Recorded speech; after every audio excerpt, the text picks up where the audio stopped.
is a consultant with a passion for meaningful connections and personal growth. Drawing from life's experiences and the people who've shaped her journey, she believes that true friendships are a treasure trove of wisdom. Today, she shares heartfelt lessons learned from a good friend in her speech titled, What Her Friends For. Please welcome Steph Wise. Is there anyone in your life that when you think of them, you smile? So memorable that they stand out in your mind's eye? Or maybe there's someone that's made an impact on you more than you'll ever know. Alyssa was that person for me. She was one of those longtime friends that we could go weeks and months at a time, and we always found our way back to each other. We were friends for 18 years, starting from when we were little farts, about 9 years old. And she was there through a lot of firsts in my life, as I was for her. First boyfriends, first parties, first time getting into trouble. We were a little bold and a lot courageous. And I learned the hard way that sometimes risks are worth it and sometimes they're not. And that's part of life, figuring that out. I'm grateful she was part of that journey because after all, what are friends for? She was this gorgeous girl with big blue eyes that sparkled when she smiled, with cute little dimples to boot. Beautiful hair that she always wore up in a messy bun for some reason. I don't know, because it was gorgeous. And she usually wore pants, regardless of the occasion, because she hated the look of her chicken legs.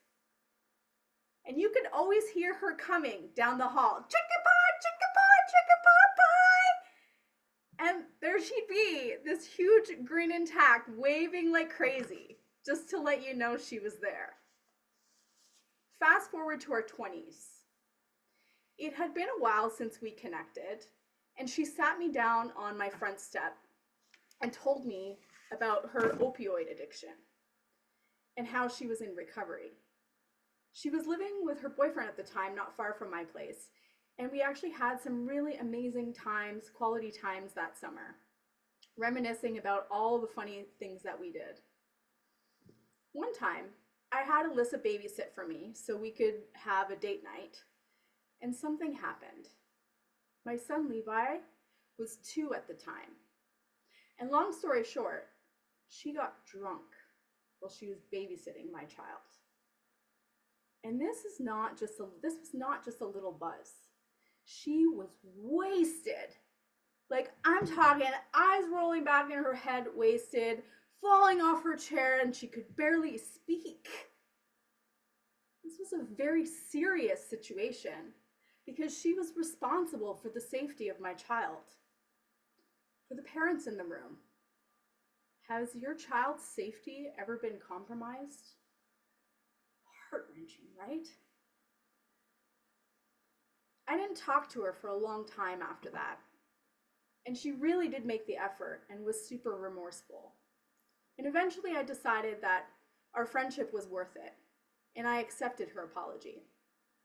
I mean, we all make mistakes, right? We made a plan to get together for dinner after a weekend I was away, and we were both super stoked to see each other. Unfortunately, we didn't have that opportunity because when I was away, she was at Blues Fest that weekend and went out partying. And when she went to bed, she didn't wake up the next day.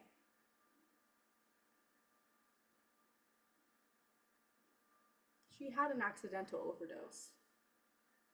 Her boyfriend was a drug dealer. Probably not the best scenario for someone in recovery. And just like that, I lost my best friend. Am I ever glad, though, that I forgave her? Because I would have regretted it to this day.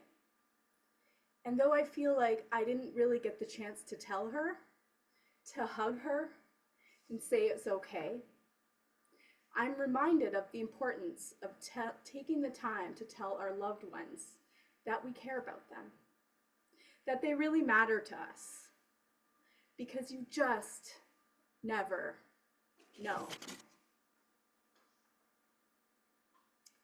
Alyssa was a wild child with this infectious laughter that would light up a room. Anytime there was a good song that came on, and there were a lot of good songs that came on, she would stand up wherever she was, put her hands in the air, and bust a move. Dum dum dee dum dum dum da dum dum. Do you feel that? That's kind of how you felt when Alyssa was in the room. Not a care in the world. Didn't matter who was watching. And it makes me think of how often I hold back on doing something, anything, because of how others might think. Afraid to take that step, afraid to dance, even when I really want to. We hold back because we don't want to look silly or we don't want to be judged. Alyssa taught me about the importance of being myself, being unapologetically me, and to dance like no one's watching. After she passed, her mom and I became very close. And over the years, we really had a special relationship. I was there when she finally got her GED. I stayed in the hospital with her when she was recovering from surgery due to cancer. And we also danced like no one was watching, being silly, having fun, just like I did with her daughter. She's so happy to see my son Levi grow up, and she was always so proud of me. And she always said, it's not goodbye, it's see you later.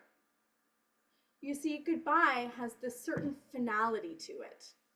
But with see you later, there's always a next time.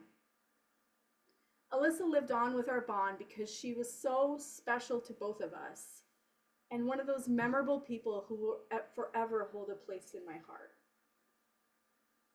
And I'll invite you to think of someone who stands out in your mind, someone you loved, someone who touched your life in a certain way.